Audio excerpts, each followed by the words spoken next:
Hi hello नमस्कार, मैं हूँ यश सलगरकर और आप सबका एक बार फिर से बहुत बहुत स्वागत है वायन कंटेंट फैक्ट्री में।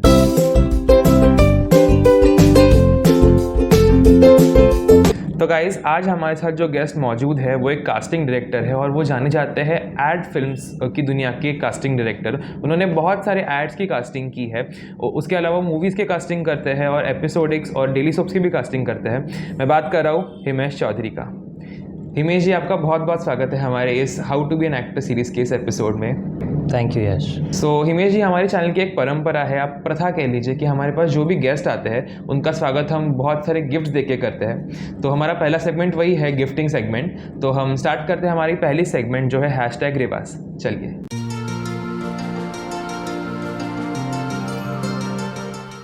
तो ये पहला गिफ्ट आपके लिए भेजा है वेदश्री मधुकर जोइल जी ने। इनके ब्रांड का नाम है वेदश्री क्रिएशन और इन्होंने आपके लिए खास ये कॉम्बो भेजा है। इसमें सेंटेड कैंडल्स और बुक मार्क्स है। तो ये आपके लिए भेजा है वेदश्री मधुकर जोइल जी ने। Thank you, looks cute. Thank you to Vedashree creations, thank you so much. ये दूसरा गिफ्ट आपके लिए भेजा है नीलिमा अमित जी ने। इनके ब्रांड का नाम है one life many journeys. Basically ये एक रेकी इन्फ्यूजन कार्ड्स बनाती है और एक हीलर भी है। तो आप मतलब बेसिकली ये पॉजिटिव रहने में आपको मदद करता है। तो ये गिफ्ट आपके लिए भेजा है नीलिमा अमित जी ने। Thank you Nilima ji. When I let go I gain everything. Nice. तीसरा गिफ्ट जो है ये भेजा है वनश्री पांडे जी ने। इनके ब्रांड का नाम है हील योर सोल। ये भी एक हीलर है और ये पायराइट स्टोन का ब्रेसलेट आपके लिए भेजा है उन्होंने। बेसिकली कहते हैं कि इससे मनी फ्लो होता है और ये मनी अट्रैक्शन के लिए हेल्प करता है। तो इसे आपको पहनना है और बेसिकली ये मनी अट्रैक्शन के लिए माना जाता है। तो ये आपके लिए भेजा है वनश्री पांडे जी ने। Thank you. ये जो लास्ट गिफ्ट आपके लिए भेजा है ये भेजा है पूर्वा थत्ते जी ने। इनके ब्रांड का नाम है क्रिएटिव स्ट्रोक्स। इन्होंने आपके लिए एक होम डेकोर का आइटम भेजा है, ये हैंड पेंटेड है। सो ये आपके लिए भेजा है पूर्वा थत्ते जी ने।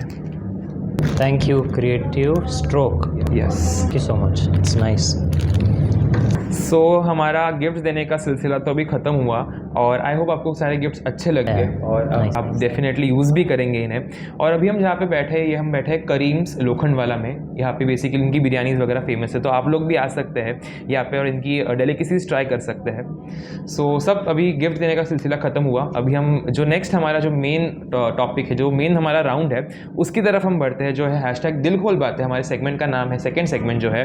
तो चलिए हम बढ़ते हैं हमारे सेकेंड सेगमेंट की तरफ, जो है #दिल खोल बातें।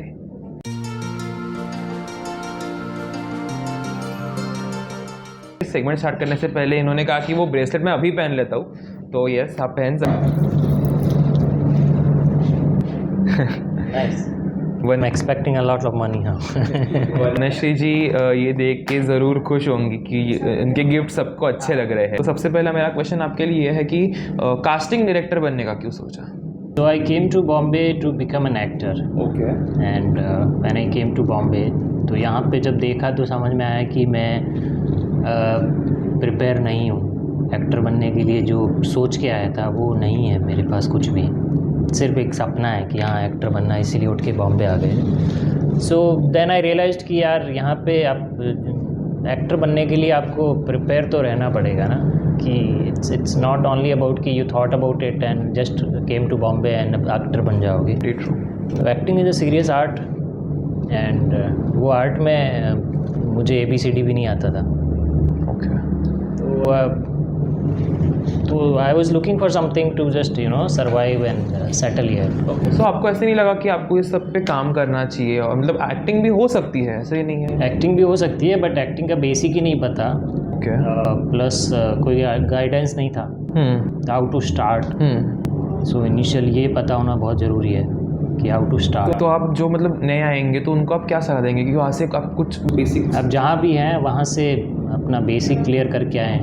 ओके या ओके। सो आप कितने साल से मतलब वो बॉम्बे में है अभी? It's been 10 years।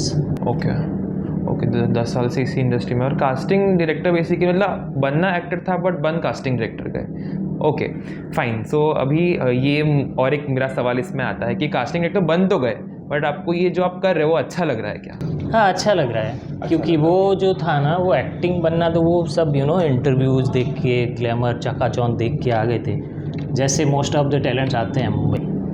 तो बट यहाँ पे आके रियलाइज़ हुआ कि ये वो चीज़ नहीं है जो हम बाहर से देख के सोच के आ जाते हैं Mumbai. It's a serious art and इसमें बहुत मेहनत लगती है। ये एक साधना टाइप में है। कंसिस्टेंसी, या तो आप साधना करके, अपनी तपस्या करके कुछ हासिल कर सकते हैं, अदरवाइज तो if you don't have any option then you can go back और you choose another option, whatever the available option. Okay, very true. So मेरा नेक्स्ट सवाल आपसे ये है कि कास्टिंग की प्रोसेस क्या होती है? मतलब आप जैसे कि आप एड्स की कास्टिंग करते हैं, तो what is the basic ad casting की प्रोसेस कैसी होती है? लोगों को जानना है ये सवाल। तो बेसिक प्रोसेस ये है कि हमें स्क्रिप्ट मिलती है, कैरेक्टर का ब्रीफ मिलता है, उसके according we find talents, we shortlist them, then we test them and we present them to the director and creative team. So फिर उसमें जो टीम का डिसीजन होता है who is more suitable to cast। Okay. So मतलब basically जो decision होता है ये प्रोडक्शन का होता है या चैनल का होता है? So basically, if you're talking about the ads, then it's a whole team involved. Okay It's not only about one person. Okay Not even in like any manner or any medium you talk about. किसी एक इंसान के हाथ में नहीं होता है किसी को कास्ट कर लेना। अक्सर क्या होता है कि लोग अगर कास्ट नहीं होते तो कास्टिंग डायरेक्टर को जिम्मेदार ठहराते हैं उस चीज़ का, तो ऐसे कास्टिंग डायरेक्टर के हाथ में भी आई गेस नहीं होती ये चीज़। कास्ट करना नहीं होता है, मतलब आप रिकमेंड कर सकते हो। If you finding someone good then you can fight for them, या बट इट्स नॉट कि you are the decision maker. There's whole team involved around that project. Okay. So बहुत सारे लोगों को ये भी मन में सवाल आता है कि वो मतलब उनका प्रोफाइल्स भेजते हैं और शॉर्टलिस्ट हो जाते हैं बट सिलेक्ट नहीं होते, तो इसके पीछे आपका क्या कहना है? बहुत लोग उम्मीद हार जाते हैं कि अभी मैं सिलेक्ट ही नहीं हो रहा, सिर्फ शॉर्टलिस्ट हो रहा, वहाँ तक सीमित हो रहा हूँ, तो इस पर आपको क्या कहना है? मतलब एक्टर को ट्राई करना चाहिए या फिर कुछ और मतलब अलग कुछ करना चाहिए? हाँ, एब्सोल्युटली ट्राई करना चाहिए। जस्ट एज कि आप यूपीएससी के एग्ज़ाम दे रहे हैं, तो आप अटेम्प्ट किया, आपने, आप फेल हो गए, तो आप किसको जिम्मेवार ठहराओगे? या फिर आप एक बार में क्विट कर लोगे? नहीं ना, you will try for it again, try another time. और एज आई टोल्ड यू कि ये एक प्रोसेस है। सबसे पहले हम शॉर्ट लिस्ट करते हैं, उसके बाद में we'll test them, if they are performing well and fitting the character and feeling that, then we'll present उनका टेस्ट। ओके। सो मतलब बेसिकली ट्राई करते रहना ही आपके हाथ में और वो करना चाहिए। Absolutely, very true. ओके। और तो ये सीरीज़ स्टार्ट होने से पहले हमने हमारे सब्सक्राइबर्स और कुछ हमारे दोस्तों में एक गूगल फॉर्म सर्कुलेट किया था, तो उससे हमको कुछ सवाल आए जो उन्होंने ही पूछे। तो उसमें से सबसे पहला सवाल ये है कि कास्टिंग डायरेक्टर और कास्टिंग कोऑर्डिनेटर में क्या फ़र्क है? कास्टिंग डायरेक्टर वो जिसका प्रोजेक्ट होता है, जिस प्रोडक्शन का या जिस चैनल का या जिस भी टीम का, उसको डायरेक्टली रिस्पॉन्सिबल होता है to cast people. Coordinator is someone who can help casting director with more options. Actor का अपना डेटा है या उसके पास जो ऑप्शंस अवेलेबल है, उसके अलावा कोऑर्डिनेटर्स के पास बहुत ज़्यादा लॉट में ऑप्शंस होते हैं, so they will present directly. Okay. So commission का भी कुछ होता है, casting coordinators charge some and directors don't charge. Director don't charge. Okay. तो इसी के साथ और एक सवाल आता है जो गूगल फॉर्म से आया कि फ्रॉड्स होते हैं, फिर तो वो फ्रॉड्स के बारे में क्या कहना है कि कमीशन चार्ज करते हैं, और मतलब बेसिकली कैसे पहचाने कि फ्रॉड कौन? Charging commission is not a fraud. नहीं, पहले प्रोजेक्ट के पहले चार्ज करते हैं, मतलब प्रोजेक्ट के पहले पैसे मांगते। तो कोई रूल ही नहीं है। If you see in any other field, कहीं पे ये रूल है कि आप काम होने से पैसे पहले पैसे दे रहे हैं, लोग दे बैठते हैं कि काम में जस्ट बिकॉज अब they are not capable and they think कि मेरी कैपेबिलिटी नहीं है तो मुझे ब्राइब दे के कुछ हो जाएगा। That's a wrong thing. तो जो एक्टर्स यहाँ पे आते हैं, तो क्या आप सजेस्ट करेंगे कि आप एक्टिंग सीख के यहाँ पे आओ या मतलब कैसे? सीखना तो बहुत इम्पोर्टेंट है, सीखना इज नेसेसरी। या एक्टिंग सीखी जस्ट लाइक कि आप IAS का एग्ज़ाम दे रहे हो, आप विदाउट पढ़ाई तो नहीं दे सकते ना, बिना पढ़ाई किए तो IAS का एग्ज़ाम नहीं दे सकते। आप जस्ट आपको सपना आया एक दिन कि यार IAS के इतने अच्छे ठाट बाट होते हैं, ये पैशनेट है दिस एंड दैट, तो फिर आप वो आईएएस उसका जो यूपीएससी है या उसके ऑफिस के बाहर जाके तो डेली आप खड़े नहीं हो सकते ना कि कोई वैकेंसी है क्या, कोई वैकेंसी है क्या। नहीं, प्रोसेस है, उसको आपको फॉलो करना पड़ेगा। आपको पढ़ाई करनी पड़ेगी, आपको उसके जो भी सब्जेक्ट्स हैं उनको क्लियर करना पड़ेगा, उनमें मास्टरी हासिल करनी पड़ेगी।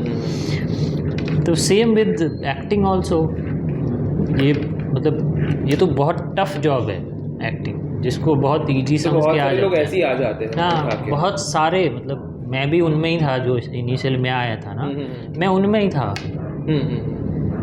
आई came with zero knowledge, realize हुई कि आपको आना चाहिए। Very true. सो एक लॉकडाउन की पहले की एक ऑडिशन जो प्रोसेस होती है होती थी और जो अभी की ऑडिशन प्रोसेस है, तो उसमें क्या आपको डिफरेंस लगता है?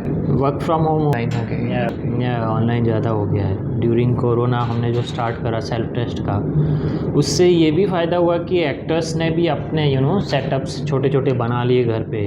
छोटी मोटी लाइट चाहिए थी तो वो ले ली, कैमरा मोबाइल से रिकॉर्ड होता ही है, तो उनके लिए भी अच्छा हो गया। अब तो वो यूज टू हो गए। अब तो ऑफलाइन तो ऑडिशन अभी तक बहुत ज़्यादा स्टार्ट नहीं हुए, स्पेसिफिकली एड्स के अभी बहुत ज़्यादा स्टार्ट नहीं हुए हैं। जो भी होता है वो ऑनलाइन ही अभी तक तो ऑनलाइन। आपको लगता है मुंबई आने की ज़रूरत है? शूट तो मुंबई में ही होता है, तो आप तो मुंबई में ही होने चाहिए। ओके, मतलब नहीं ऐसे नहीं, मतलब अगर आप दिल्ली में हैं या फिर किसी और स्टेट में हैं और आप वहाँ से अपने फ़ोटोज़ भेज दी, सेल्फ टेस्ट भेज दी, फिर शूट के लिए यहाँ पे आ गए, बहुत रेयर होता है क्योंकि कोई भी प्रोडक्शन ये रिस्क नहीं लेना। मतलब मुंबई में आना इज़ नेसेसरी में है तो ही प्रोडक्शन कैन बी श्योर कि भाई सुबह को मेरे शूट पे आ जाएगा। Okay okay. दिल्ली से है तो कुछ भी हो सकता है, कोई ट्रैवल का कुछ भी इश्यू हो गया, फ्लाइट डिले हो गई, पीछे हो गई, आगे हो गई, अलग चीज़ है। ओके, तो वैसा रिस्क कोई नहीं लेता है। इसलिए बहुत सारे लोग पूछते हैं ना मेरे को कि सर क्यों नहीं, मैं तो फिट हो रहा हूँ, आपको क्या दिक्कत है, आप तो सिर्फ मुंबई वालों को ही ऑडिशन लोगे, दिस एंड दैट ना। तो ये चीज़ उनको नहीं समझ। तो मुंबई में आना नेसेसरी है।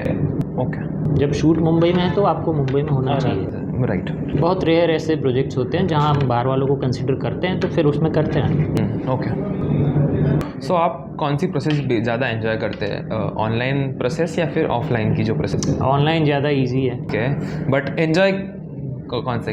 आई थिंक ऑनलाइन ही ज़्यादा है, लोगों से मिलना नहीं पड़ेगा घर बैठे बैठे सब। गेस एक्टर्स का तो मुझे पता नहीं वो कौन सी प्रोसेस एंजॉय करते हैं, बट ऑनलाइन में कभी कभी थोड़ा इश्यू होता है कि वो आप जो चाहते हैं वो आप ब्रीफ जब फ़ोन पे करते हैं तो इतना उनको समझ नहीं आता है कभी कभी एक्टर्स को, तो वो जो चाहिए वो नहीं हो पाता है कभी कभी, कई बार तो हो जाता है। बेसिकली जो चीज़ आपको एक्सपेक्टेड है वो ऑफलाइन में ज़्यादा ऑफलाइन में हम सामने होते हैं तो हम निकाल पाए, बार बार करके करवा देते हैं, मतलब वो एक है। राइट। सो जैसे हमने ऐड की कास्टिंग के प्रोसेस की एक बात की, वैसे डेली सोप या फिर वेब सीरीज़ की जो कास्टिंग होती है उसकी क्या प्रोसेस है? कुछ सेम? कास्टिंग का प्रोसेस सेम है। Maker is someone else? The process, like whole process is the same. कि टीवी में जाओगे तो टीवी में चैनल इन्वॉल्व है, प्रोडक्शन के क्रिएटिव हैं, प्रोड्यूसर है, डायरेक्टर है, सब लाइक एक कोई भी डिसीजन मेकर नहीं है किसी भी चीज़ का। इफ़ यू ओके, मतलब किसी एक को जिम्मेदार ठहराना कि मेरा ये नहीं होता, that is wrong I guess. Okay. And जो ये होता है बेसिकली कि बहुत बार हम अप्रोच करते हैं कास्टिंग डायरेक्टर्स को, तो लोग फ़ोटोज़ भेज देते हैं, तो बहुत सारी फ़ोटोज़ भेज देते हैं और बहुत बार से बोलते हैं कि आप पोर्टफोलियो बनाइए। तो आपको लगता है कि पोर्टफोलियो बनाना ज़रूरी है और कितने पिक्चर्स भेजनी चाहिए? नहीं, पोर्टफोलियो कुछ इम्पॉर्टेंट एस्पेक्ट नहीं है। ओके। अगर आप मॉडलिंग में जाना चाह रहे हैं तो आपका एक प्रोफेशनल पोर्टफोलियो होना चाहिए। अदरवाइज सिर्फ आप एक्टिंग में ट्राई कर रहे हैं तो पोर्टफोलियो की ज़रूरत नहीं है, आप नेचुरल पिक्चर्स भेज सकते हैं। और पिक्चर्स ज़्यादा मत भेजिए, 4 से 5 फ़ोटोज़ भेजिए एज ऑफ नाउ, नेचुरल होनी चाहिए, बहुत ज़्यादा एडिटेड ना हो, बहुत ज़्यादा फ़िल्टर्स वाली ना हो, एक क्लोजअप होना चाहिए, एक मिड होना चाहिए, 1-2 फुल लेंथ होनी चाहिए। और किसी ग्रुप फ़ोटो आप क्रॉप करके ना भेजें, गार्डन में खड़े होकर फ़ोटो ना भेजें उसको, सेल्फीज़ तो बिल्कुल ना भेजें जब तक पूछा ना जाए कभी, बहुत ज़्यादा एडिट भी ना करें, गॉगल्स वाली फ़ोटोज़ अवॉइड करें, हैट कैप ये सब भी अवॉइड करें। जो आपका लुक है उसी लुक में आप भेजें, उसको बहुत ज़्यादा पॉलिश करोगे ना तो वो समझेगा नहीं। और बहुत ज़्यादा फ़ोटोज़ मत भेजिए और अजीब पोज बिल्कुल मत कीजिए, कीप इट बहुत ज़्यादा नेचुरल। ओके सो जो नए इस इंडस्ट्री में लोग आते हैं वो अक्सर क्या करते हैं कि वो फोटोज़ मतलब लोग उनको बेसिकली चक्कर में फंसा देते हैं फ्रॉड जो आर्टिस्ट कार्ड बना लो ये कर लो तो ये आर्टिस्ट कार्ड वगैरह भी मतलब कितना नेसेसरी है आपको अगर को काम करना है तो? आर्टिस्ट कार्ड नेसेसरी नहीं है, बट कुछ जगह पे वो यूनियन वाले परेशान करते हैं, तो होना चाहिए। लेकिन आई गेस आर्टिस्ट कार्ड का काम यही है कि वो पेमेंट आपको अगर फंसा हो कुछ नहीं करते हैं, वो सिर्फ बताने को है। Okay there is no help okay unless it's CINTAA known association. हाँ, सिंटा एक ही है जो जेन्युइन आर्टिस्ट एसोसिएशन है, दे जेन्युइनली डू हेल्प जिनका भी पेमेंट फंसा होता है। बाकी तो सब यूनियन वाले आते हैं, सिंटा तो कभी नहीं जाता है किसी set. Exactly CINTAA never goes on set and ask for कि कार्ड कौन सा है आपका। वो जनरल जो होते हैं ना गली के, वो छोटे पॉलिटिशियन लोग वो जाते हैं सेट पे और परेशान करते हैं यूनिट को। तो सिंटा की एक प्रोसेस कैसी होती है वो पेमेंट? सिंटा के लिए पेमेंट आई थिंक 35 और समथिंग है अभी ईयरली। एक है आई थिंक फर्स्ट ईयर का 15,000, second year 10 and third year 10। उसके लिए आपको अपना कुछ वर्क दिखाना होता है उनको, तो सिंटा का वो प्रोसेस है। बाकी छोटी मोटी ये जो है शिवसेना और मनसे ये भी है, इनका भी कार्ड होगा तो आपका चल जाएगा। ओके 3,000 5,000 ज़्यादा से ज़्यादा होगा। और कार्ड जो है ऑथेंटिक उनकी ऑफिस से ही बना है। सही सिंटा का बनाना है तो सिंटा के ऑफिस से जाके बना है। ऑफिस कहाँ पे है सिंटा का? यहीं कुबेर के आसपास है, Andheri west. Okay west only. और शिवसेना है और मनसे है तो उनके ऑफिस जाके बना है। बाकी बहुत सारी यूनियन जो फ्रॉड कर रहे हैं, ये लोग 1,000 रुपये 5,000 10,000 कुछ भी ले लेते हैं और लोग fraud around these artist card thing. Okay so बहुत सारे लोग जो इस इंडस्ट्री में आते हैं वो उनको एक सवाल होता है कि इंग्लिश सीखना कितना ज़रूरी है? नहीं, ऐसा कुछ नहीं है। हिंदी सीखना ज़रूरी है, बट हिंदी तो आपकी अच्छी होनी चाहिए बिकॉज आप हिंदी फिल्म इंडस्ट्री में काम करना चाह रहे हैं। मतलब इंग्लिश पे आपका इतना English is nothing, just a medium of conversation. तो वो बात आप हिंदी में भी कर सकते हो ना। हिंदी पे आपको होना मतलब कुछ कई बार हिंदी में प्रॉपर डिक्शन आपका प्रॉपर क्लियर। वही मैं पूछने रहा था कि बहुत लोगों का मदर टंग इन्फ्लुएंस आता है उनकी भाषा में, तो उस पे भी आपको आई गेस काम करना ज़रूरी है। बिल्कुल करना चाहिए, क्योंकि जिनका मदर टंग इन्फ्लुएंस रहता है तो उनके लिए एक अपॉर्चुनिटीज़ बहुत लिमिटेड हो जाती है कि कोई ऐसा कैरेक्टर होगा जिसकी ऐसी रिक्वायरमेंट होगी, वही ऑडिशन दे पाएंगे। लग जाती है कैन से।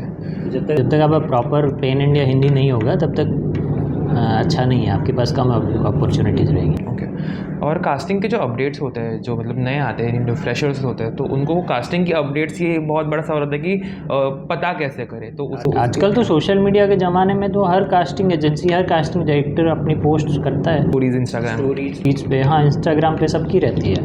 ओके तो आजकल तो बहुत ईजी हो गया है। बेसिकली इनकी स्टोरीज या फिर सोशल मीडिया के थ्रू आपको सोशल मीडिया इंस्टाग्राम पे आपको सबके कास्टिंग अपडेट्स मिल जाएंगे।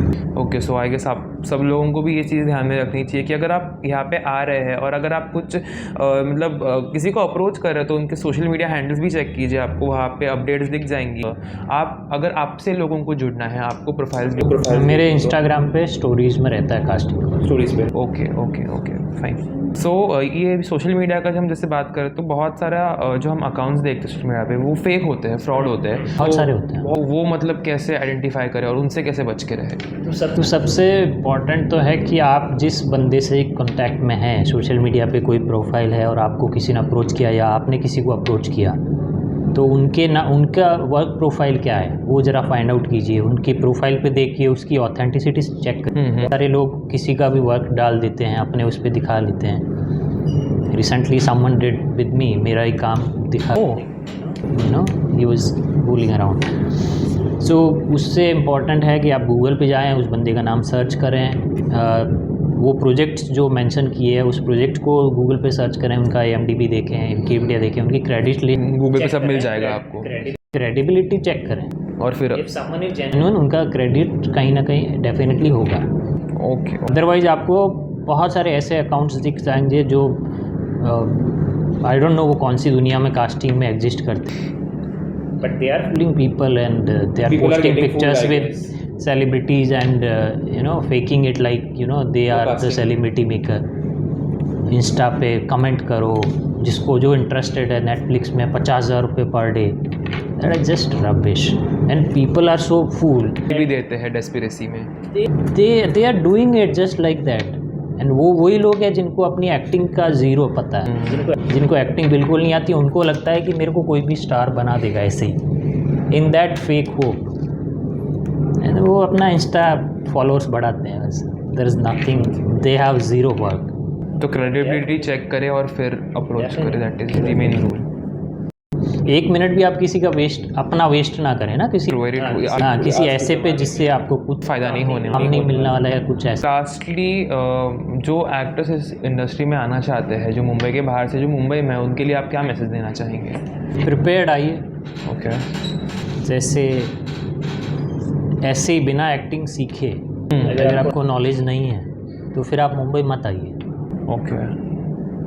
क्योंकि मुझे नहीं लगता कि आपकी किस्मत इतनी अच्छी है कि आप आते ही यहाँ पे स्टार बन जाएंगे. सब बनने तो यहाँ स्टार ही बनने आते हैं, वेरी ट्रू. लेकिन यहाँ पे आके टाइम वेस्ट ही करते हैं. So better come prepared. जहाँ भी हैं आप, जैसे भी हैं, जिस भी फील्ड में जाना चाहते हैं आप, हर बाकी सब फील्ड का तो एक ही प्रोसेस होता है ना, कि आप जो भी सब्जेक्ट चूज़ करते हैं उसके बारे में रिसर्च करते हैं, उसको पढ़ते हैं, फिर उसका एग्ज़ाम देते हैं, फिर पास होते हैं. तो फिर एक्टिंग क्यों ऐसा प्रोसेस में नहीं लाते हैं सेम? ये तो सुपीरियर आर्ट है, इट्स अ परफॉर्मिंग आर्ट, जो जो ऑडियंस को डायरेक्टली इफेक्ट करती है उस मोमेंट पे. प्रिपेयर्ड हो क्या बेसिकली. Very nice. आपसे बात करके बहुत अच्छा लगा और आई होप हमारे दर्शकों को भी बहुत सारे सवालों के जवाब मिल गए होंगे. तो हम अभी बढ़ते हैं हमारे जो नेक्स्ट सेगमेंट है उसकी तरफ, जो है रैपिड फायर राउंड. तो चलिए स्टार्ट करते हैं हमारा next segment, #rapid fire round.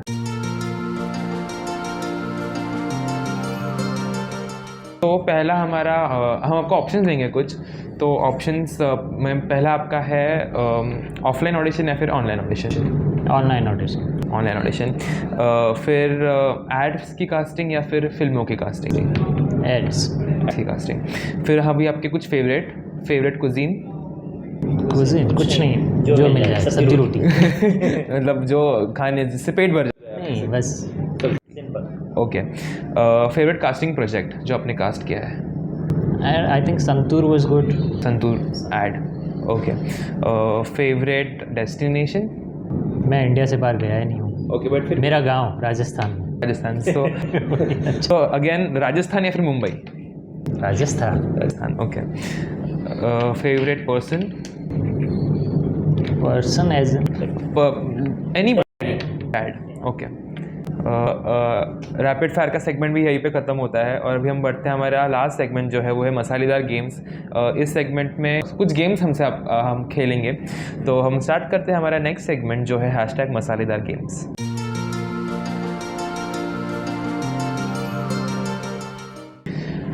सो इस सेगमेंट में हम आपको कुछ फलों के नाम बोलेंगे और उस हिसाब से आपके लाइफ में उस फ्रूट के हिसाब से कौन पर्सन है आपको उसका नाम बोलना है.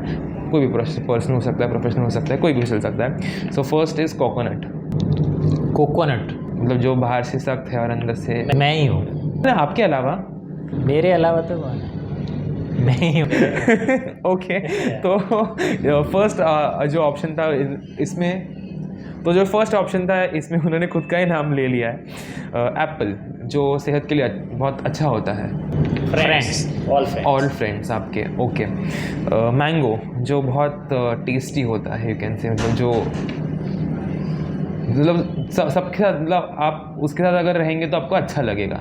ऐसे कौन है? फ्रेंड्स. Okay, friends. बट ऐसे कोई आपका कोई पर्टिकुलर फ्रेंड जिसका आप मतलब नाम लेना चाहेंगे? माई रूममेट. ओके. हम लोग 10 साल से साथ में ही रह रहे हैं. ओके. फिर आता है अंगूर, जो ऐसे खट्टे होते हैं. वो खट्टे लोग, बड़ी बड़ी बातें करने वाले, बड़े खट्टे. बड़ा पाव खाते. मिलते हैं काफ़ी बार. तो बट ऐसे आपके मतलब प्रोफेशनल या फिर पर्सनल लाइफ में ऐसे कोई? बहुत सारे लोग. ओके. सो बहुत अच्छा लगा आपसे ये भी सेगमेंट करके और बहुत मज़ा आया हम लोगों को. आप आए हमारे चैनल पे और आपने बातें की हमसे और आई होप हमारे दर्शकों ने भी उतना ही एंजॉय किया होगा जितना मैंने एंजॉय किया इनसे बातें करके. तो thank you so much sir आने के लिए. और लास्टली हमारे सब्सक्राइबर्स जो है उनके लिए आप क्या कहना चाहेंगे? आपके सब्सक्राइबर्स अगर एक्टर्स बनना चाहते हैं तो वो एक्टिंग को भी एक फील्ड की तरह लें, एक सब्जेक्ट की तरह लें और उस एग्ज़ाम में पास होने के लिए पढ़ाई करें, अच्छी पढ़ाई करें, फिर उम्मीद करें खुद से। ये जो हमारा नया इनिशिएटिव है जो हम नए एक्टर्स के लिए बनाया है, इसके लिए आप क्या कहना चाहेंगे? Please subscribe, like and share this channel. Thank you so much sir आपके काइंड वर्ड्स के लिए and thank you so much once again आने के लिए। बहुत अच्छा लगा आपसे बात करते और जल्दी हम आगे भी जुड़ेंगे किसी प्रोफेशनल काम के लिए और आगे भी ऑब्वियसली कांटेक्ट में रहेंगे। Yes, thank you Yash, all the best. Thank you so much. So हम आपसे मिलेंगे जल्दी हमारे नए वीडियो में, तब तक के लिए stay happy, be connected, stay positive. Thank you so much, bye bye.